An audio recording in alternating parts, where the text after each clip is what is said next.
Hello, and welcome to Dramatis Personae, the only queer-friendly Star Trek read-aloud show in the Alpha Quadrant. We are very excited to bring to you our first Next Generation episode, The Outcast. Now, The Outcast was groundbreaking in many ways and kind of forced a conversation with the network about the way Star Trek as a franchise deals with queer people. And I would like to go ahead and throw it over to our producer, or my co producer, Steffi, who will talk a little bit about, our choice to do this and what to expect. So, Steffi, take it away. Hello, thank you, Carl. Yeah, so the main reason we do these performances is really to have a bit of fun and hopefully bring a little bit of Star Trek magic to you, the audience. But we also can't ignore the fact that these episodes often contain themes that are relevant to us today. Um, Many of us, not all of us, many of us in the Dramatis Personae group are queer and or trans, and this is the first time we perform an episode which deals directly with LGBTQ themes. In fact, it was arguably the first time for Star Trek too. For those of us who are queer or trans, growing up it was rare for us to see depictions of people like ourselves in media, and when we did, it was usually as villains, comic relief, or at best well-meaning but deeply flawed portrayals. The Outcast arguably falls into this last category. The writer, Jeri Taylor, wanted to create an allegory for the struggles and prejudices faced by gay people. And although it was not the stated intention to make an allegory for the experiences of trans people, the plot does actually hinge on gender identity even more so than it does on sexuality. The Outcast was notable for its portrayal of non binary characters. They used the term androgynous, the word non binary wasn't actually in use at the time, and also for a storyline in which a character comes out announcing that she has a gender and a sexuality outside the norms of her culture.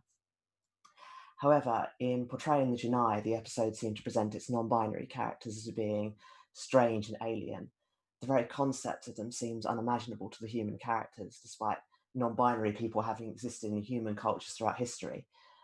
What's more, it showed the non binary aliens to be conservative oppressors when it came to gender. They're actually the villains of the story. The character of Soren, played by a cisgender woman, comes out as female and is attracted to men, and so actually ends up conforming to heteronormative binary gendered norms rather than pushing against them. On top of this, the episode features some gender stereotyping and erases the existence of trans and intersex human bodies. Despite these problems, The Outcast still speaks to many of us as a personal story of being true to oneself despite the pressures of the world we live in, and that's what we hope to bring to you with our performance today. We couldn't undo the imperfections in the episode without completely rewriting it. However, we did make a few decisions in relation to them. Jonathan Frakes, who plays Riker, felt that the part of Soren should have been played by a male actor, as that would have made the allegory of a same gender relationship more direct. However, there are already far too many examples of cisgender men playing transgender women, and we don't have time now to get into why that's a problem. But we felt today that it would be most appropriate for Soren to be played by a trans person who was assigned male at birth. So for that reason, I'm a trans woman and I'll be playing the part of Soren today. We also had a discussion regarding pronouns for the Janai characters. We found that there are a few gendered pronouns in the spoken dialogue which were either necessary for the plot or were appropriate for a character who'd come out as a binary gender, so we left them as is. We decided that when talking about the characters amongst ourselves outside the performance, it was most appropriate to use she, her pronouns for Soren, and for Krite and Nor, we'll be using they, their, them. Just because someone is controlling and bigoted, that's not an excuse for us to misgender them. So, on that note, thank you for listening, and I hope you enjoy the show. Wonderful. And with that, I'd like to introduce our fabulous cast. So, what'll happen is I'll say their name, and they're going to say who they are and who they're playing. All right, so let's start with Becks Renfro. Hello, my name is Becks. I am playing Captain Picard today. Wonderful. And Angel M. Castillo. Hello, everybody. My name is Angel, and I will be playing everybody's favorite Starfleet trombone daddy, William T. Riker. And we got Morgan Murphy. Hello. I'll be playing Lieutenant Commander Geordi LaForge. Zach Coates. Hi, I will be playing Worf. We got Robbie Lawton. I'm Robbie, and I'm playing Dr. Beverly Crusher. We got David X. Crow. Hi everybody, as you can tell, I'm playing Deanna Troi. Maxim Rex. I am Maxim Rex, and I'm playing Data. Steffi. Hi, I'm Steffi, and I'm playing Soren. Leah Newton. Hi, I'm Leah. I will be playing the role of Crate. Casey Lowry. Hello, I will be playing Nor. And JB Flat. I'm JB, and I will be providing narration.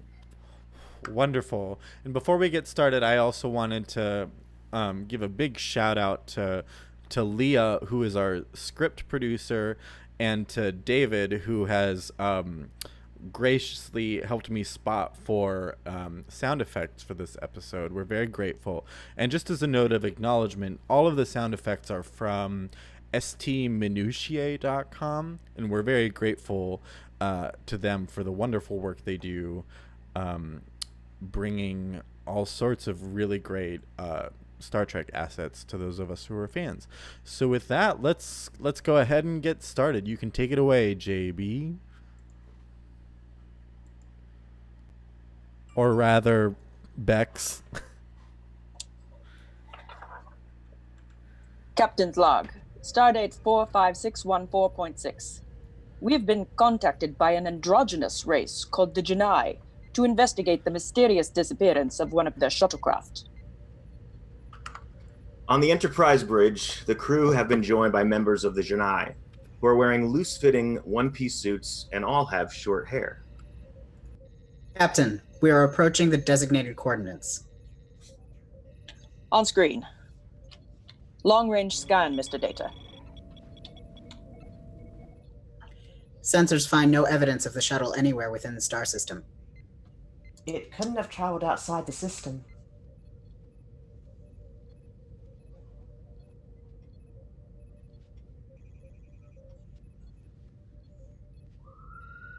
Reconfigure high-resolution sweep.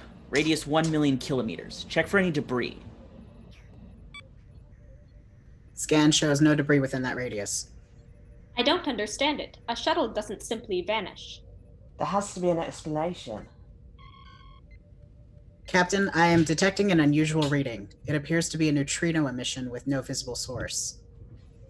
Explanation. I have none, sir. I recommend we launch a probe.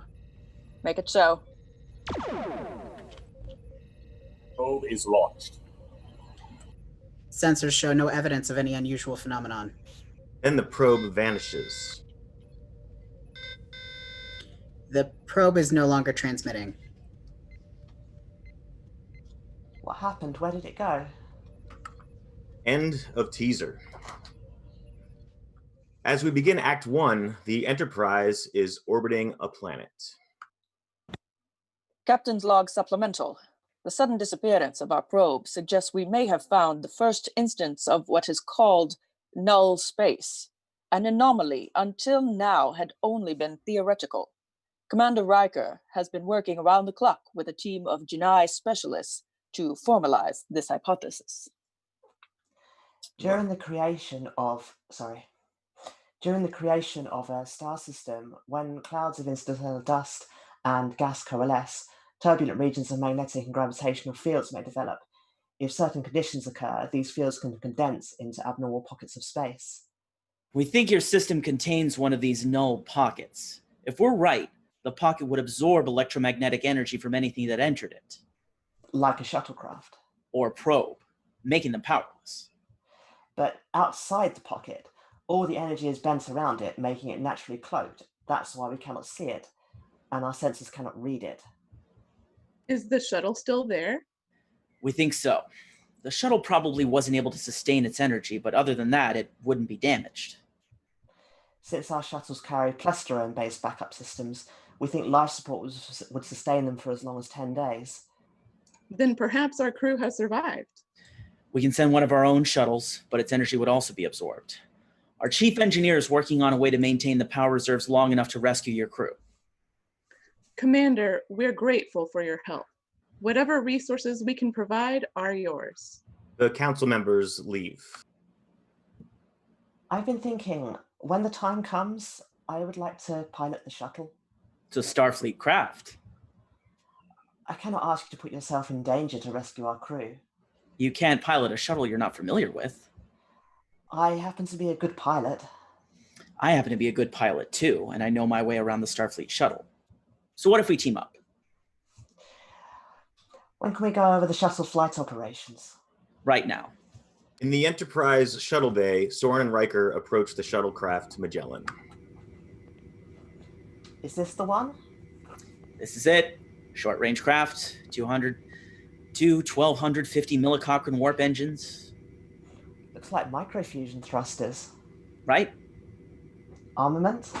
None usually, but this one's been fitted with 2 Type 4 phaser emitters. We'll use those to chart the null space.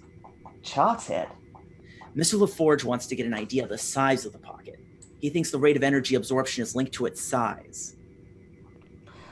I'm not sure how we go about mapping something we can't see. Well, that's where the emitters come in. We shoot out a series of photon pulses into the pocket and chart where each one disappears. From that, we should get a fairly complete outline. Let's have a look at the controls. Riker leads Soren to the pilot's consoles inside the shuttle. Later, we'll try flight simulation. Right now, let's do a systems review. I'll talk you through it. Let me try it. Propulsion system, transfer conduits. Where's the schematic reactor assembly? Oh, there it is.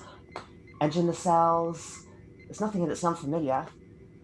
Navigational deflector, redundant graviton polarity source generators. You handle these controls like you grew up in a shuttle. I did. My parents were pilots. I was flying with them before I could walk. As soon as I was old enough, I entered flight school. Cripe was my instructor. You had a good student. He? Commander, there are no he's or she's in a species without gender. Oh, okay. For 2 days, I've been trying to construct sentences without personal pronouns. Now I give up. What should I use? It? To us, that's rude. We use a pronoun that is neutral. I do not think there is really a translation. Well, then I'll just have to muddle through. So forgive me if a stray he or she slips by, okay? Well, if that's the systems review, I don't see any problem. What's next? Lunch. In 10 forward, Riker and Soren are sitting at a table with the stars visible outside the window. What is it? Split pea soup. It's my father's recipe. I had it programmed into the replicators. Well? Unusual, but I think I like it. It's very healthy. Helps to keep you warm on cold Alaskan nights. We prefer to stay warm by sleeping with a friend. I see. Oh, not to mate, just to sleep together for warmth. Still sounds better than pea soup. We are puzzling to you, aren't we? A little. It's hard to grasp the idea of no gender. It's just as hard for us to understand the strange division in your species. Males and females. You are male. Tell me about males. What is it that makes you different from females? Snips and snails and puppy dog tails. You have a dog's tail? It's an old nursery rhyme. Girls are made from sugar and spice, and boys are made from snips and snails. That makes it sound better to be female. It's an old-fashioned way of looking at the sexes. I mean, not to say there's no real difference between them. I mean, physically, men are bigger, stronger in the upper body. We have different sexual organs. Men can't bear young. And what about feelings or emotional attitudes? Are they different? Most people think so. That's the kind of question that would take a lifetime to answer. Let me ask you, what's it like on a planet where the people have no gender? I'm afraid I don't understand. Well, who leads when you dance, if you dance? We do, and whoever's taller leads. Without the battle of the sexes, you probably don't have as many arguments. Just because we don't have gender doesn't mean we don't have conflicts. We're very strong-minded, and we love a good fight. From the sound of it, there's not that much difference between our species. Maybe not. What kind of women do you find attractive? I like one who's intelligent and sure of herself, who I can talk with and get something back, but the most important thing of all, she has to laugh at my jokes. Tell me, is that the kind of woman that all human males prefer? Not at all. Some like quiet, demure women. Others prefer a lot of energy. Some only respond to physical attractiveness. Others couldn't care less. There are no rules. You make it sound very complex. Believe me, it is. Well, perhaps it is that complexity which makes differences in the sexes so interesting. Good evening, Commander. Good evening. Please take my place, Krite. I have to be going. Thank you for going over the flight protocols, Commander. It was very helpful. End of Act 1. As we begin Act 2, a shuttlecraft is leaving the Enterprise. Captain's log supplemental. Commander Riker and the Janai pilot have set a chart to the null space pocket. If they are successful, we can then proceed with a rescue attempt. In the shuttlecraft, Riker and Soren are on board. I've illuminated Delta 4 grid map. We'll start there and expand. Stand by, forward phaser array. Pulse vanished at Delta 4.2 by 0.3. Firing second burst. Delta 4.4 by 0.5. This is working. Initiating computer task handoff. Commander, tell me about your sexual organs. Is that an uncomfortable subject for humans? No, but it doesn't tend to be a topic of casual conversation. I'm interested in your mating practices. What is involved with the two sexes? Correcting course, 021, mark 0. Mating? Right.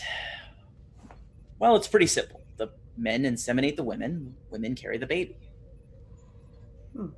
Our fetuses are incubated in fibrous husks, which the parents inseminate. From what we know of other species, our method is less risky and less painful. And less enjoyable. Less enjoyable? For humans, the sexual act brings a closeness and intimacy. It can be a very pleasurable experience. Inseminating a husk. That's just the last step. Mating is a long ritual for us, full of variety and invention. I assure you, it is extremely pleasurable. I'm picking up a neutrino emission from within the null space. That may be coming from our shuttle. I'll note these coordinates. I wonder... What? If a man and a Janai would be sexually compatible. I don't know. Of course, it would never be admitted. Why not? The idea of gender, it is offensive to my people. You see, long ago we had two sexes, as you do, but we evolved into a higher form. I don't mean to sound insulting, but on my planet we have been taught that gender is primitive. Primitive? Less evolved. Maybe so, but sometimes there's a lot to be said for an experience that's primitive. Delta 5 grid map is fully plotted. Adjusting course, 029, mark 0. The shuttle comes into contact with the anomaly and its port nacelle workings are exposed. Port engines down. Reducing power to the starboard nacelle.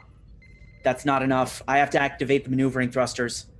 Thrusters aren't responding. I'll try to reroute the firing sequence. Inertial dampeners are failing. Hang on. Soren gets thrown across the floor. Enterprise to shuttle. Do you read me? Affirmative, we've lost an engine. We'll try to get a tractor beam on you. The sooner the better. Enterprise, we have an injury. Transport Soren directly to sickbay.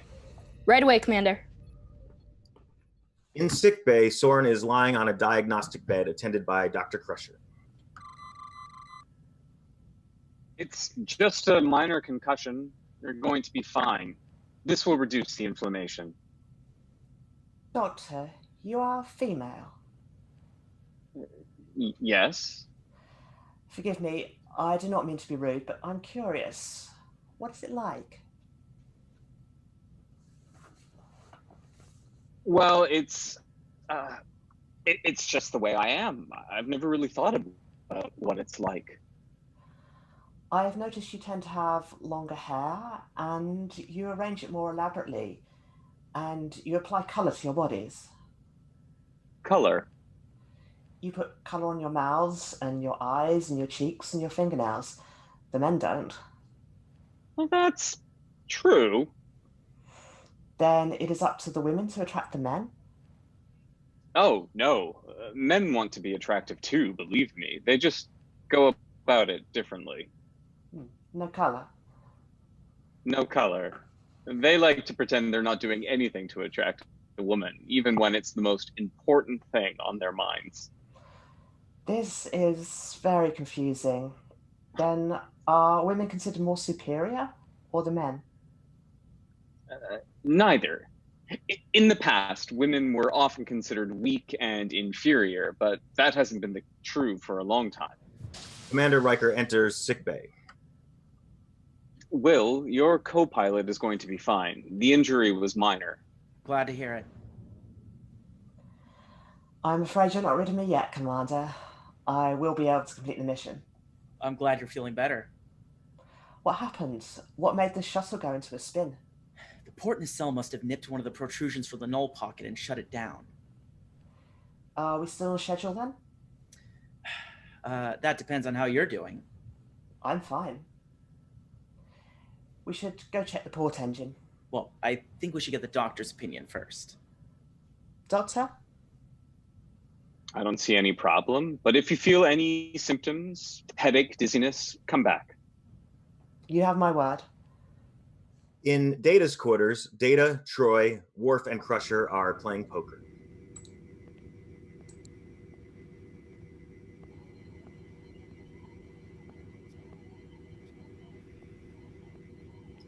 All right, this hand is Federation Day. What is that? Well, the Federation was founded in 2161, so sixes, twos, and aces are wild. That is a woman's game. Oh, why is that? All those wild cards, they support a weak hand. A man's game has no wild cards. Let me get this straight. You're saying it's a woman's game because women are weak and need more help? Yes. And just this afternoon, I was insisting to one of the JEAN that those attitudes were but a distant memory. The JEAN, they bother me. Why, Wolf? They just do. They're all alike. No males, no females. Well, I'm sure we're just as strange to them. Well, one of them seems to be overcoming the differences, at least in regards to one of us. What are you saying, Doctor? Well, I could be wrong, but I get the definite impression that Soren is attracted to Commander Riker. A human and a JEAN? Impossible. Why? Good question. Wolf? With all these wild cards, it is difficult to know what exactly is in my hand. However, I will open with 50. Meanwhile, in the shuttlecraft, Riker and Soren are working. Portable transporter array is in. When we get into null space, we'll need to initialize it before we can transport the JEAN crew onto the shuttle. But there should still be enough power left to beam all of us back to the Enterprise.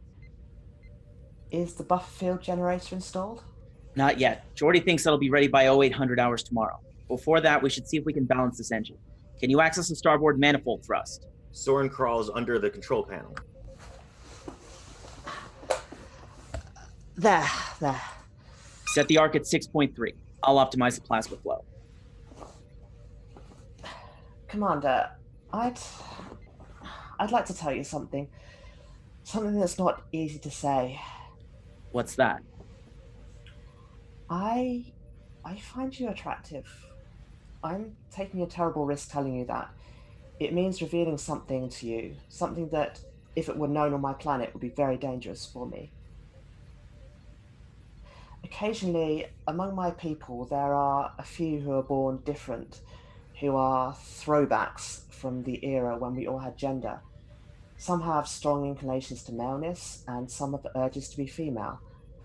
I am one of the latter. I have to admit, I had a feeling you were different. I was hoping you would, but in front of Kryte and the others, I must be careful and not reveal myself. Why? On our world, these feelings are forbidden. Those who are discovered are shamed and ridiculed, and only by undergoing psychotectic therapy and having all elements of gender eliminated can they be accepted into society again. Those of us who have these urges live secret and guarded lives. We seek each other out, always hiding, always terrified of being discovered. How long have you known that you were like this? I've always known I was different all my life, but I did not know how or why until I was older. And when you realized, what then? I remember when I was very young, before I knew what I was, there was a rumor in my school that one of the students preferred a gender, in that case, male. The children started making fun of him. Every day they were more cruel. They could tell he was afraid, and somehow that seemed to encourage them. One morning in class, he appeared bleeding and in ripped clothes. He said he had fallen down, and of course the school authorities found out, and they took him away and gave him psychotectic treatments. When he came back, he stood in front of the whole school and told us how happy he was now that he'd been cured. And after that, I realized how dangerous it was to be different. And once I got older and knew what I was terrified. I've had to live with that fear ever since. Do you have relationships with others? Yes, with those who have discovered they are male. I've had to live a life of pretense and lies, but with you I can be honest. Please, don't say anything. Just think about it. End of Act 2. We begin Act 3 back in the Enterprise shuttle bay, where Soren and Riker are talking to Chief Engineer Jeri LaForge. All right, that's it, Commander. Everything checks out. The energy buffer is installed and functioning. I estimate it should reduce the power drain to your systems by about 40%. Any guess how long we'll have? Let's just say you don't want to waste any time once you get in there. You'll have to give him continuous readouts on energy consumption. I can't even predict if the drain will be at a constant rate. I understand. Then that's it. Commander, I'll monitor you as far as I can, but once you get inside the pocket, you're on your own. We don't have any idea what condition the shuttlecraft crew is in, so we'll all beam directly to sickbay. I'll notify Dr. Crusher to be standing by. Soren and Riker get in the shuttlecraft. LaForge to sickbay. Card here. We're ready to initiate shuttle pre-launch sequence. Proceed, Mr. Data. Initiating pre-launch sequence. Request flight clearance. Clearance is granted. The shuttle is underway, sir. Good hunting, Commander. Thank you, sir. See you for dinner. Soren and Riker are on the shuttlecraft. Heading confirmed. Energy readings are normal, with power reserve stabilized at 100%. Acknowledged. Stead ahead, approximately 50 kilometers. Riker Enterprise, we're taking her in. And the little craft disappeared. Riker Enterprise? Riker Enterprise. Power reserves are down to 84%. Look. Try hailing. Calling the Taris Mern. Do you read me? Getting sensor readings. They're unconscious, but they're alive. Stand by. I'm going to transport them over here. Power reserves at 68% and dropping. Fusion Eye figures start to materialize, then vanish again. The null space must be affecting the annular confinement beam. We used 10 megajoules with that attempt. We're down to 34% of reserves. We can give it one more try. More than that, we won't have enough power to get ourselves out of here. This time, the two bodies solidify.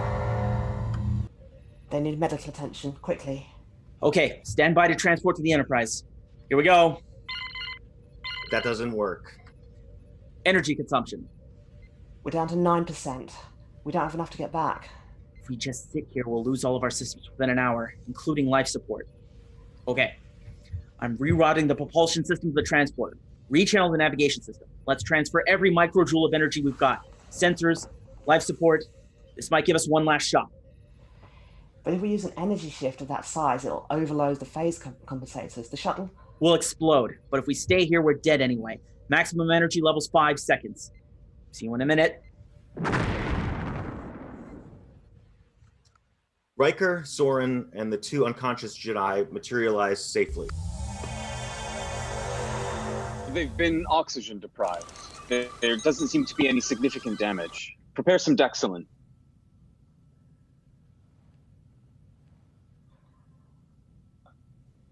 Okay. Commander, thank you. Your colleague Soren was very helpful. Captain, would you all like to join us this evening? We would like to express our gratitude. We'd be happy to. Nora will be eager for a first-hand report. We should return to the surface. I'll see you later tonight, Commander. Later that night in a Janai courtyard, Riker is looking up at the sky. There you are, Commander. I wondered what happened to our guest of honor. I just needed some air. I can only take so much of those social functions, and then I need to breathe a little. I would think you'd attended so many affairs like this that it would become second nature to you. I was raised outdoors. Never been very comfortable in crowded rooms. What do you think of our planet? Isn't it beautiful? Yes, it is. It's beautiful. We have many varieties of plant life. Perhaps you would like to inspect some of them? Yes, I would. I've always been interested in exobotany. Please, let me take you on a tour. Thank you. Very kind of you. Bright watches suspiciously as Soren takes Riker to some woods. One of my favorites is this menelin tree. The leaves first turn pure white and then blue when the weather gets cold. This is called a phala bush. It produces a fragrant flower on only one day of the year. Riker takes her by the arm. She falls into his arms and they kiss passionately. End of Act 3. We begin Act 4 with the Enterprise still in orbit of the Janai planet. Captain's log, stardate 45620.4. In the hope that a detailed map of the null space will prevent the loss of other ships, we remain in orbit of Janai, charting the anomaly. In her quarters, Troy is taking a woolen doll from a suitcase when the doorbell rings. Come in. Oh, hello, Will. What's all this?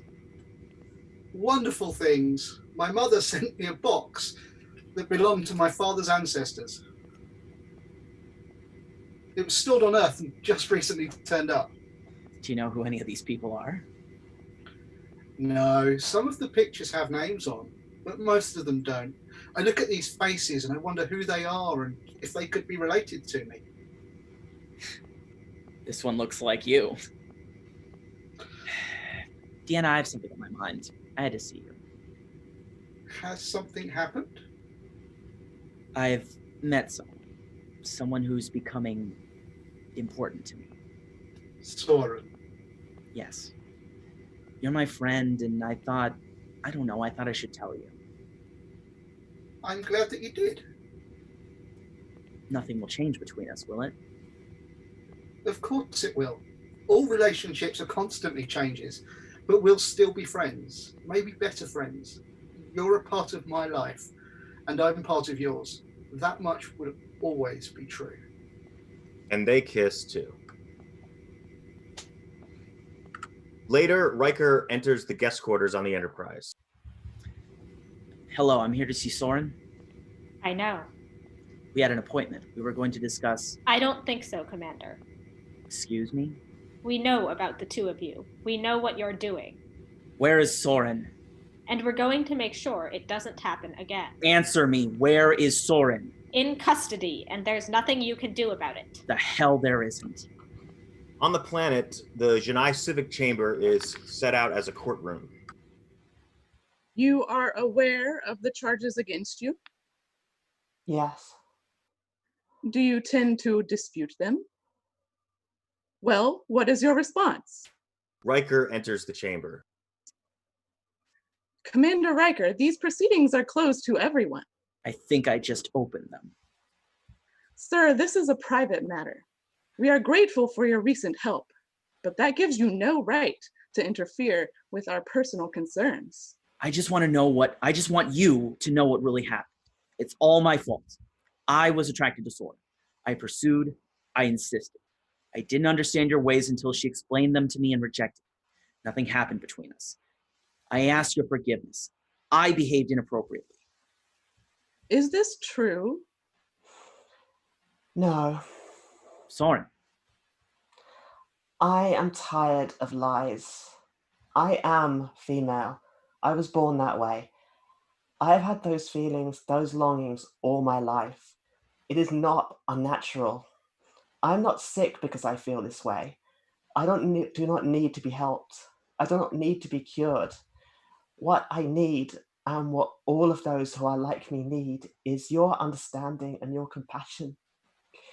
We have not injured you in any way, and yet we are scorned and attacked, and all because we are different. What we do is no different from what you do. We talk and laugh. We complain about work, and we wonder about growing old. We talk about our families, and we worry about the future. And we cry with each other when things seem hopeless. All of the loving things that you do with each other, that is what we do. And for that, we are called misfits and deviants and criminals. What right do you have to punish us? What right do you have to change us? What makes you think you can dictate how people can love each other? I congratulate you, Soren. Your decision to admit your perversion makes it much more likely that we can help you. Wait, you don't have to do this. Commander. Let me take her with me. She could go back to the Enterprise. We would give her asylum. You would never have to see her again. That would solve the problem, wouldn't it? Be rid of her. She would never be able to influence anyone again. Commander, after Soren's diatribe, you must think that we are a cruel, repressive people. Nothing could be further from the truth. I'm just trying to find a solution that would satisfy everyone.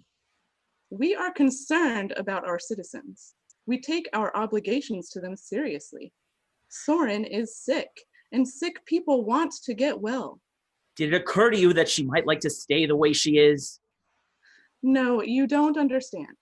We have a very high success rate in treating deviants like this. And without exception, they become happier people after their treatment and grateful that we care enough to cure them. You see, Commander, on this world, everyone wants to be normal. She is. Take Soren to quarters. Treatment will begin tomorrow. Don't do this, Soren! No more, Commander. Riker to Enterprise. One to transport. Later, Picard and Riker are in the ready room on the Enterprise. I can't just leave her there. They'll give her these psychotectic treatments. I don't know what to do. Well, I could talk to Noor. Perhaps there's a way to work something out. Sir, their minds are set. They don't want to hear another alternative. Then I'm not sure there's much we can do. There has to be. My relationship with Soren is not trivial. It's very important to me. It's my fault that this happened. I have to help her. Well, if you're here for sanction, to take matters into your own hands, I can't give it to you. I know that, but I have to do something. Interfering in the internal matters of the Janai is prohibited by the Prime Directive. I'm aware of that. If you violate it, you may be jeopardizing your career. Starfleet doesn't take these matters lightly, Will, and I can't defend you if you go too far. Do you understand that? You've made yourself very clear, sir. Don't put at risk everything you've worked for. Thank you. Maybe excused now. Later, Riker is in his quarters, putting items in a small case when the doorbell rings. Who is it? Lieutenant Worf. Riker hides the case. Come in. Commander, I have the plan for deploying the warning buoys around the null space. Fine, leave it. I'll take a look at it later. Yes, sir. Thank you. You're dismissed. Commander, I'm aware of what transpired on the planet's surface. Are you by any chance considering an unannounced visit? I will go with you. Lieutenant. Sir, you are my commanding officer. If you order me to stay on board, I will obey. But I ask that you do not give that order. A warrior does not let a friend face danger alone. Later, in a Janai courtyard, Riker and Worf are watching a group of people through binoculars. Something's happening. They're leaving. Worf and Riker make their way through the plants to the edge of the courtyard and watch people leaving. Riker prepares to approach one of them. Okay. Excuse me. I need to speak to her alone for a moment. Worf and Riker scuffle with Soren's guard. While they are stunned, Riker drags Soren into the bushes. Wait. Don't worry, we'll be out of here in a minute. Please don't. All right, we're almost there. You can't do this. I won't let them hurt you. You'll be safe on the Enterprise. I am so sorry. It was my fault that you got involved in all this. Everything's going to be all right. Everything's going to be fine. No, it's not. What are you talking about? It was all a mistake, and I should have realized it from the beginning. What? That I was sick. I had these terrible urges, and that's why I reached out to you. But it was wrong, and I see that now. I do not understand how I could have done what I did. Maybe Dr. Crusher can treat you, bring you back to the way you were. Why would I want that? Soren, I love you. I'm sorry. Back on the bridge of the USS Enterprise, we join the crew. How long to the Phelan system, Mr. Data? At Warp 6, 53 hours, sir. Commander? Captain? Starfleet has sent a message asking us to proceed to the Phelan system to negotiate a trade agreement. Yes, sir. I didn't know when to tell them we will be there. Is our business with the Janai finished? Finished, sir. Very well. Ensign, take us out of orbit. Set a course for the Phelan system, Warp 6. Aye, sir. Engage. Wow. And that's the end. Wow, wow, wow. I cried. I cried a little. We're in gallery view, so cast, you can yeah, I think I would love a talk back if you all are down for it. There were many points of near tears for sure. Yeah. Yeah, Steffi, can you talk about it a little bit? Like, what was that like for you delivering that monologue in the courtroom? Yeah, I mean, okay, it's fiction and it's acting, but I'd be lying if I said there weren't some real emotions going into that performance. It was it was intense. Yeah, yeah, that's all I can say really. It was, and I think I mean, it's kind of a testament to the enormity of the emotions that, I mean, I came out as trans 10 years ago, almost exactly 10 years ago, and I don't think I could have done that even as recently as 2 years ago. So that's kind of how long it's taken me to feel comfortable to kind of retread that same path again, you know. Yeah. But having said that, I'm glad I got to in this setting, and yeah, I'm glad I got the chance to portray that kind of character and portray that kind of struggle. Yeah. I would just like to say, normally when I watch this episode, I get pretty teared up. I mean, I get teared up pretty easily watching things in general, but I had to watch that scene a bunch of times to desensitize myself, because I was going to be playing the person who was unemotional about it. And it was so uncomfortable to play that role. Yeah.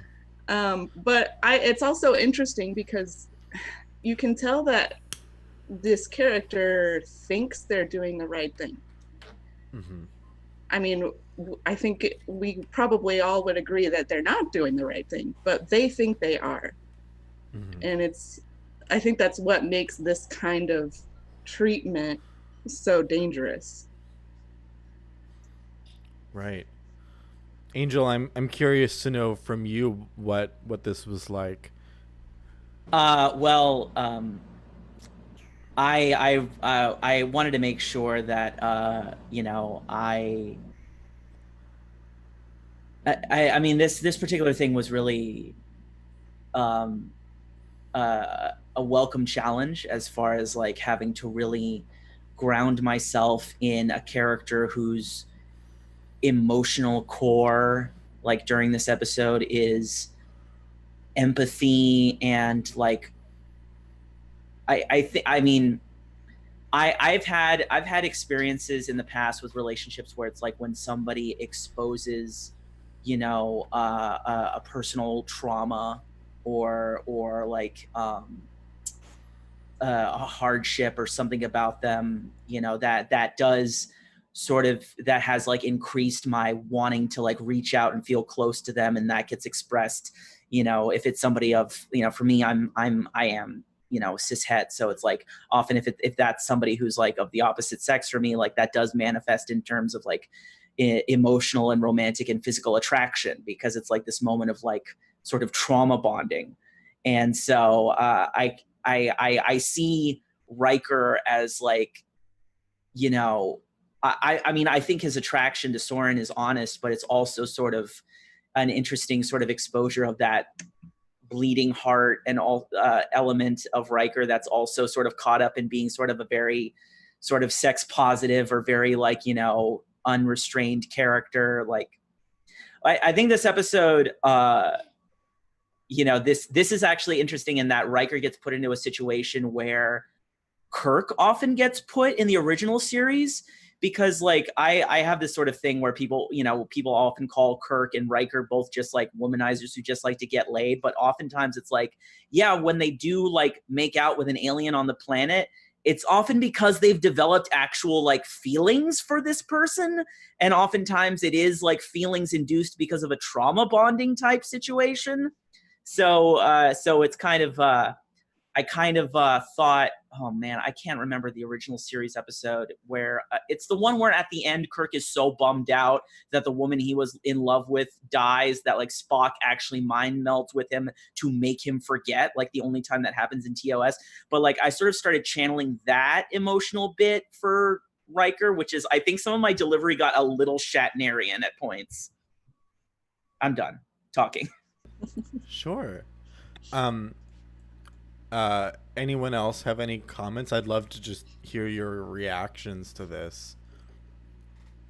I've seen the episode, and I read through the scripts and everything before we did this, but I don't know. I just didn't really catch how appropriate and like all of the writing was actually quite good. And while I definitely see the parallel for gay marriage and that kind of thing, I couldn't hear it like that, especially in our reading of it. The words were appropriate and correct and beautiful for the gender conversation, for having trans cast members and the way that we treat it. I thought it was lovely. So I think we did. I think we didn't have to do a whole lot to bring it into the way we wanted to view it, because of how well it was written. I would really agree with that. I actually haven't seen this episode. Don't hate me. But I didn't I read through the script and I was like, oh, this is going to be like kind of a heavier episode. And, it's something that I know a lot of us can relate to. But it didn't really cross my mind. And then while Steffi was giving both of those two monologues that you gave, I was really affected by that. So good job, Steffi. Thank you for that. Yeah, that was really beautiful. Yeah. On a lighter note, can I say shout out Steffi for delivering the "Commander, tell me about your sexual organs" line straight faced. Yeah. Beautiful. Yeah. Wonderful. I mean, fortunately, some of us had that conversation just before we went live, hadn't we, Carl? Yeah, I told the cast that I'm not wearing pants. But they won't have to see any of it. I mean, Riker. It's Yeah. Yeah. Like I said, it's a total Riker move. I believe if Riker was on Zoom meetings, he'd never wear pants. But I have to say, he probably has been on calls with admirals at in the morning, just 100%. chilling. 100%. I have to say also, I really appreciate being given the chance to play Riker in this episode, not just because of my physical similarity to him, but just because he does so much of playing the part, especially in the interchange between Riker and Soren, is that I get to have all these really fun reactions. So I appreciate being given that base to react off of. Yeah. How about Becks, JB, or Zach? Any impressions you want to share?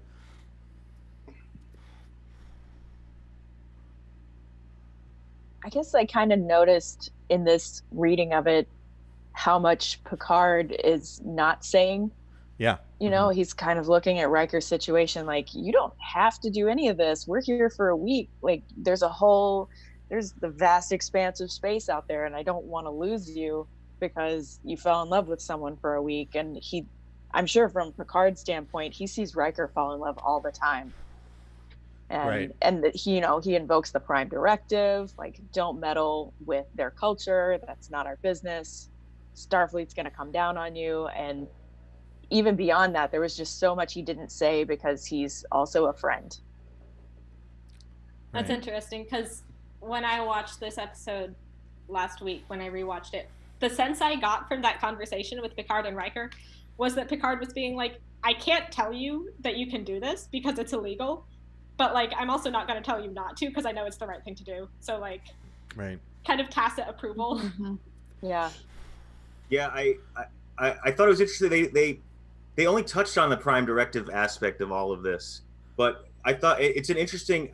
If you've ever seen that Enterprise episode, The Congenitor, which oh my god, I want to do that one too. Yeah. Gets involved with another non-binary minority in an alien culture with bad consequences. It's much more heavy-handed about why that was a mistake, and with this one, everyone kind of backs away from Riker and says, I don't, do your thing. I think probably because I feel like Soren has more agency in this one than the character in the Enterprise episode. Because there's slaves in that culture, right? Yes, right. Yeah. So it's it's definitely more of a the power dynamic is more equal in this situation, but it still is questionable. in most Star Trek episodes, they would, I think, question more, because he's really thrown a wrench into the relationship with this species, going down and interrupting their judicial proceedings, punching their guards in the face, and Picard's like, "Can we leave now? Is everything cool?" Yeah. Well, Zach, I mean, I have seen this episode before, but it's been a minute since I saw it. But you got a fun little character arc in there, didn't you?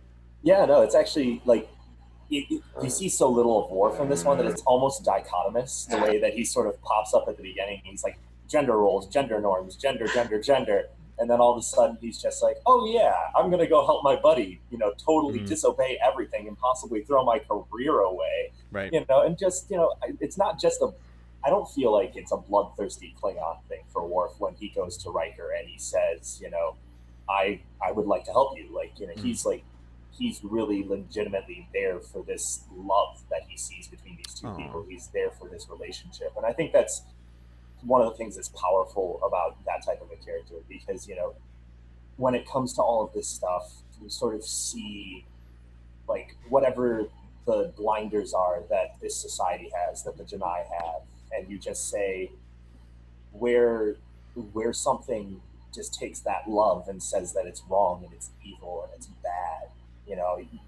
that's where I sort of, take that moral ground with it, where you can say, like, yeah, this is not right. You can feel that in yourself. And, you think about it from a perspective of Star Trek, where you're dealing with entirely different worlds and everybody's in their own box in a society. But if you're looking for like a benchmark to measure, are you doing the right thing? Are you doing the wrong thing? Reprogramming people, is that wrong? Well, if there's love and it's completely consensual and like all of this other stuff is going on, it's probably the evil part of it. So yeah, actually my favorite line of the episode, and maybe one of my favorite lines of Star Trek in general, is after Nor says, "Commander, on this world everyone wants to be normal," and then he says, "She is." Yeah, and I'm like, that. yes. I'm always like, yeah. I mean, that's so relevant to so many different things. And it's just like, the Janai think they're doing the right thing by just kind of wiping everybody's identity to make everybody the same. But we can kind of see from the outside that obviously it's hurting a lot of people to do that. Right. I think for me, in terms of my own politics, like, I really resist the term normal, because I am different and I want to be seen for my difference, and I want to be appreciated and respected for my difference. But it does kind of the thing you just said does kind of key into like the gay politics of it all, right? Because a lot of gay politics is saying, well, we're just like everybody else. We are normal. And so I think for me, if there's anything that I think Star Trek is doing a really good job of this now, right? Like, I think that they're getting into these things, not as much as I would like, but, I want to see a Star Trek society where being different is great, and normal is not a thing to aspire to. One of my favorite things about Discovery Season 2 is that, like, Tig Notaro's character, Reno, and Stamets, like, both have a conversation about their gay marriages with each other. And there's like, whatever the gay equivalent of the Bechdel test, it smashes that. Yeah. It's two gay characters who aren't having sex with each other. Yeah, who aren't having sex with each other, talking about their own relationships without talking about straight people, and also it's neither played for titillation or humorous effect. Yeah. It just would be great if neither of them were married and one of them was in a polycule. Oh yeah. Cool. Well, go ahead. Could I talk about Crite for a second? Yeah. So, I grew up in evangelical church. As a gay kid, you can put two and two together there. And I am acutely aware of the number of evangelical preachers who stand in the pulpit of a Sunday and say, "All you sinners go to hell," and preaching fire and brimstone on us slightly different people, and are then caught in an airport toilet, balls deep in a rent boy snorting coke off their back a couple of days later. Not thinking of a specific case there, obviously.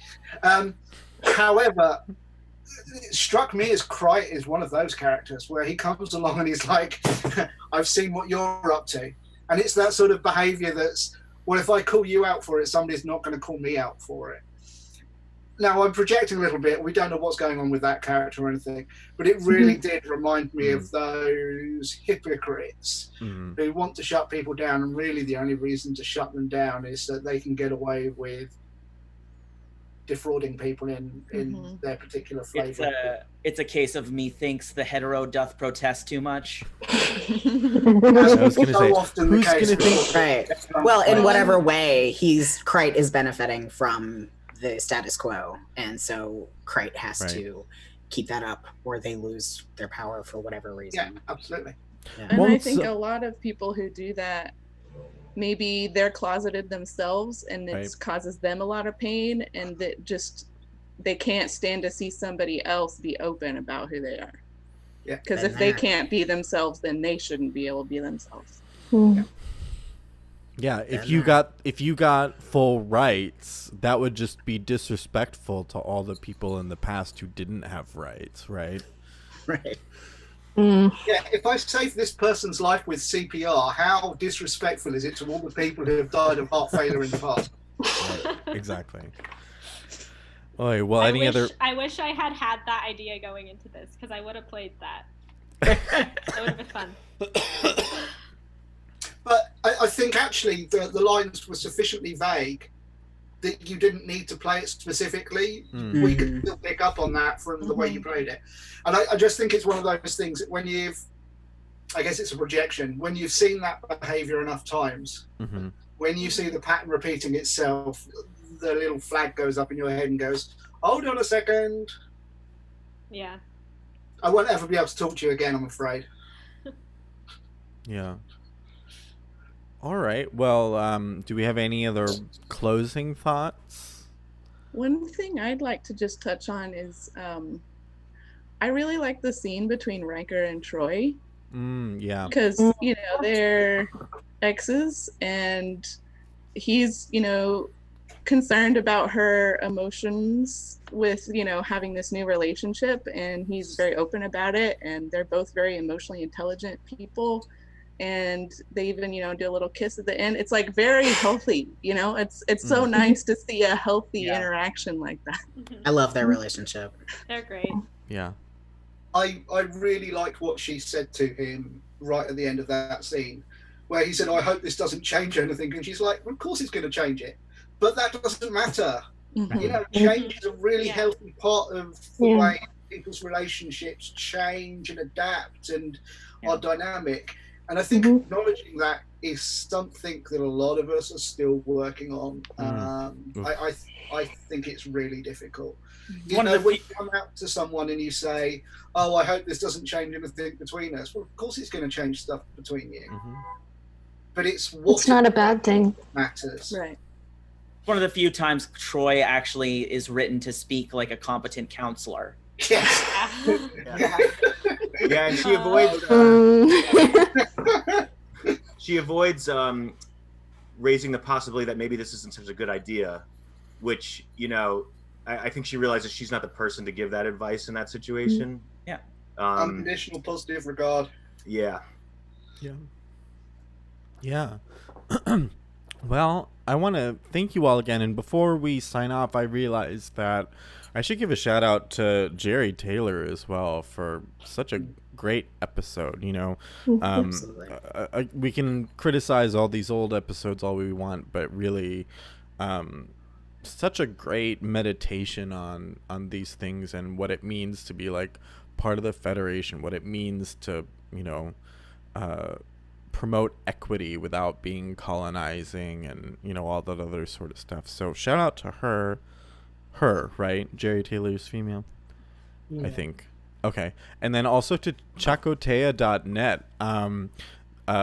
Chrissy's transcript site. Chrissy does such a great job of just providing these resources for us. It's really the main place that we get our transcripts, which we then edit and make for our purposes. But we're really grateful for that. And with that, I think Cast, I'll stay on, but I'm gonna go to the credit screen for our viewers, and we'll see you next time, everybody. Thanks for watching. Bye.